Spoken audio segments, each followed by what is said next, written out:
मोटापा, ओबेसिटी, ये मर्ज़ बहुत ज़्यादा आजकल देखने में मिल रहा है। ख़वातीन में ये मर्ज़ बहुत ज़्यादा होता है, ख़ास तौर पर प्रेगनेंसी के बाद ख़वातीन जो शादी से पहले बिल्कुल स्मार्ट सी होती हैं, लेकिन जैसे ही उनकी डिलीवरी होती है, पहला बेबी होता है, उसके फ़ौरन बाद वो बहुत ज़्यादा तेज़ी से फूलना शुरू हो जाते हैं। एक तो इसकी वजह ये होती है कि खून की कमी का हो जाना, या फिर ड्यूरिंग प्रेगनेंसी ऐसी मेडिसिन का इस्तेमाल करवाया जाता है जो कि आपको आपके आपके हेल्थ के लिए अच्छी नहीं होती हैं।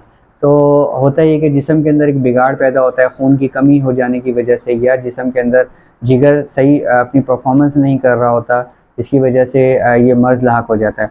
तो इसकी वजूहात होती हैं, इसमें आपका मस्कुलर सिस्टम की ख़राबी की वजह से भी ओबेसिटी का आ जाना होता है, और या आपका नर्व सिस्टम जो है उसकी ख़राबी की वजह से भी ओबेसिटी का होना होता है, या इसी तरह से ग्लैंड सिस्टम की ख़राबी की वजह से भी।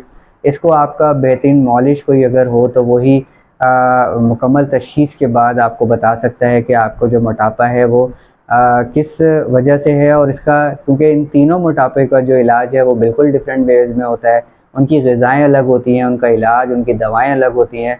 तो बेहतर यही होता है कि सबसे पहले तशख़ीस का अमल मुकम्मल करवाएँ, और उसके बाद फिर इलाज का आगाज़ करें। आपका दिनों में मोटापा चाहे जिस भी किस्म का हो, वो अल्लाह के हुक्म से सही होना शुरू हो जाता है।